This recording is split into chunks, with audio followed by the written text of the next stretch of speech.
For centuries, Indian farmers have battled injustice, fighting against oppressive landlordism. So, landlord के खिलाफ, colonial exploitation के खिलाफ और अनफेयर पॉलिसीज के खिलाफ फार्मर्स को बहुत शुरुआत से लड़ना पड़ा। पीसेंट मूवमेंट की जब हम बात करते हैं तो इंडिया में ये केवल एक जमीन की लड़ाई नहीं है। It is a fight for survival, it is a fight for dignity and one's own right. इस वीडियो में हम अनकवर करने वाले हैं हिस्ट्री के इन्हीं पहलुओं को। We are going to talk about revolt of modern farmers and how the revolt of modern farmer is linked, have a legacy link with the revolt that has basically happened century back. At the heart of this struggle stand one man, एक व्यक्ति जिसका नाम लिए बिना farmer struggle की कहानी कह पाना इनकम्प्लीट है। हम इस पे भी बहुत गौर करने वाले हैं। नाम है स्वामी सहजानंद सरस्वती, जो एक ऐसे रेवोल्यूशनरी लीडर्स थे जिन्होंने पूरे भारत के फार्मर्स को एक बैनर के तहत यूनाइट किया। लॉन्ग बिफोर ब्रिटिश राज, ब्रिटिश काल से पहले इंडियन पीसेंट रेसिस्टेड ऑपरेशन, उस समय भी उन्हें अपने ऊपर होने वाले शोषण को रेसिस्ट करना पड़ा। ड्यूरिंग मुगल पीरियड ये काम उन्होंने बखूबी किया, बट अर्ली कॉलोनियल पीरियड में भी फार्मर्स को सफर करना पड़ा high taxes, force labours, but they fought back. कुछ important movement early colonial period के, जैसे एक वर्थ मेंशनिंग है सन्यासी फकीर रेबिलियन। 1763 से 1800 के बीच में सीक्वेंस ऑफ इवेंट हुए बंगाल और बिहार में, और जैसा नाम कहता है सन्यासी और फकीर, so it was led by Hindu सन्यासी एंड मुस्लिम फकीर। और इस रिबिलियन में ब्रिटिशर्स की लैंड पॉलिसी के खिलाफ, जो इनिशियल लैंड पॉलिसी है, इसके खिलाफ आवाज उठाया गया।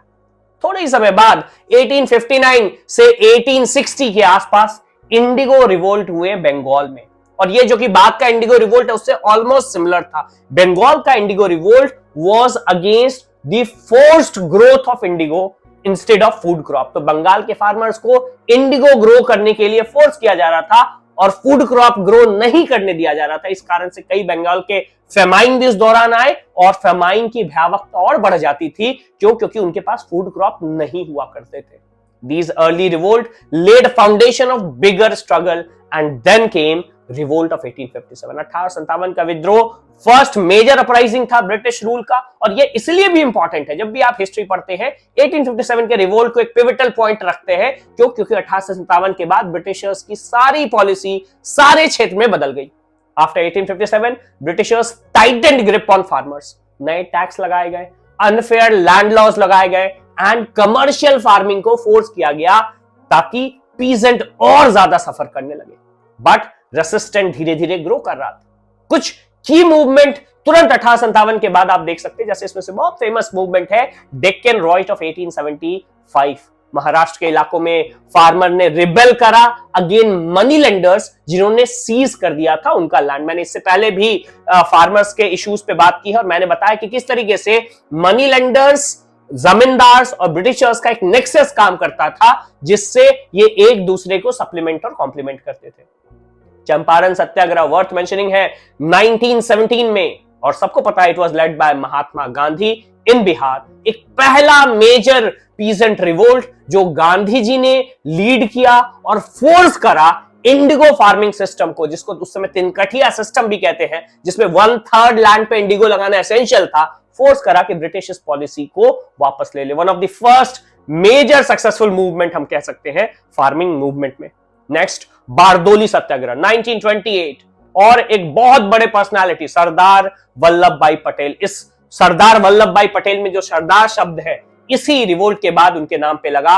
फार्मर रिफ्यूज किए लैंड रेवेन्यू पे करने में एंड उन्हें लैंड रेवेन्यू से एग्जेम्प्ट किया गया। It was a major success and later on, as I have said, इनका सरदार वल्लभ भाई पटेल का नाम इस सत्याग्रह के बाद सरदार रख दिया गया। While these movement were significant, Swami Sahajanand Saraswati ने ट्रांसफॉर्म किया प्रेजेंट रेसिस्टेंट को एक लोकलाइज रेसिस्टेंट, चाहे वो बारदोली में हो या फिर वो चंपारण में है, उसको एक नेशनल वाइड रेवोल्यूशन दिया, एक पाथ दिखाया फार्मर्स को कैसे वो एक बैनर के तहत आ सकते हैं। विद दिस मूवमेंट एक सिग्निफिकेंट इंपैक्ट क्रिएट हुआ for the transformation of peasant resistant.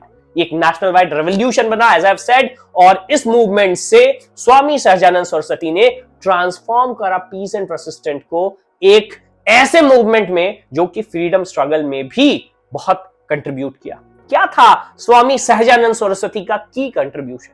पहला, formation of Bihar provincial Kisan सभा 1929 में उन्होंने बनाया, जो कि आगे चल करके, पहले तो Bihar as a name suggest Bihar provincial Kisan Sabha था 1929 में, एंड लेटर ऑन इसी को पूरे भारत के किसानों को जोड़ करके ऑल इंडिया किसान सभा 1936 में उन्होंने बेसिकली फॉर्म करा। शाहजानंद ने ऑर्गेनाइज करा peasant at national level, making their voice impossible to ignore. In fact quit India movement के दौरान भी उन्होंने मोबिलाइज करा पीसेंट को for not just to fight against British but also कि वो अपने ग्रीवांसेस को रख सकें और जो फ्यूडल लैंडलॉर्डिज्म है इसके खिलाफ इन्हें एक रास्ता मिल सके, वो अपनी बातों को रख सके। In fact his demand for land reform became the blueprint for future agrarian policy. In fact India में इंडिपेंडेंस के बाद जो लैंड रिफॉर्म लाए गए ये कहीं ना कहीं सहजानंद के रिवोल्ट का ही इको थे। Even after independence, farmer had to fight for their right. Sahajanand dreamed of land redistribution was only partially fulfilled. और कुछ नए स्ट्रगल बेसिकली इंडिपेंडेंस के बाद दिखने लगे। इसमें से एक बहुत इंपॉर्टेंट है तेबागा मूवमेंट। 1946 से 47 के बीच में बंगाल में ये मूवमेंट हुआ, जिसमें फार्मर्स ने डिमांड करा 2/3 शेयर ऑफ देयर प्रोड्यूस। इसके बाद Telangana movement is worth mentioning 1946 से 1951 में, जिसमें कम्युनिस्ट लीडर ने पीजेंट अपराइजिंग को लैंडलॉर्ड के खिलाफ रियली लीड करा और उन्होंने लैंडलॉर्डिज्म को कम्युनिज्म से बेसिकली रिप्लेस करने की कोशिश करी। इनफैक्ट हम यहाँ पे इसी सीरीज में रीसेंट फार्मर प्रोटेस्ट भी देख सकते हैं। 2020-2021 के दौरान फार्मर्स दिल्ली बॉर्डर पे खड़े हो गए, बैनर लिया उन्होंने और डिमांड किया एमएसपी के protection. So even today, farmer movement India में एक स्पिरिट ऑफ सहजानंद सरस्वती, जिसमें वो अपने डिमांड करते हैं जस्टिस, डिमांड करते हैं राइट एंड फेयर पॉलिसी खुद के लिए। पीस एंड मूवमेंट ने चेंज किया इंडिया को फॉरएवर। लैंड रिफॉर्म जैसे मुद्दों को सामने ला करके जमींदारी सिस्टम को अबॉलिश करने की कोशिश की गई, मिनिमम सपोर्ट प्राइस लाया गया एंड फार्मर्स को जो लेगेसी है स्वामी सहजानंद सरस्वती की, उन्होंने इंस्पायर करा आज भी अपने हक के लिए लड़ने के लिए। The history of India's farmer is history of resilience. History of Indian farmer is the battle they fought and laid foundation of fair agrarian system. But उनका fight is far from over. As we look today to the future, we must remember the word of Swami Sahajanand Saraswati. The land belongs to those who work on it, not those who exploit it. अगर आपको ये video informative लगा है, don't forget to like, share and subscribe. Thank you.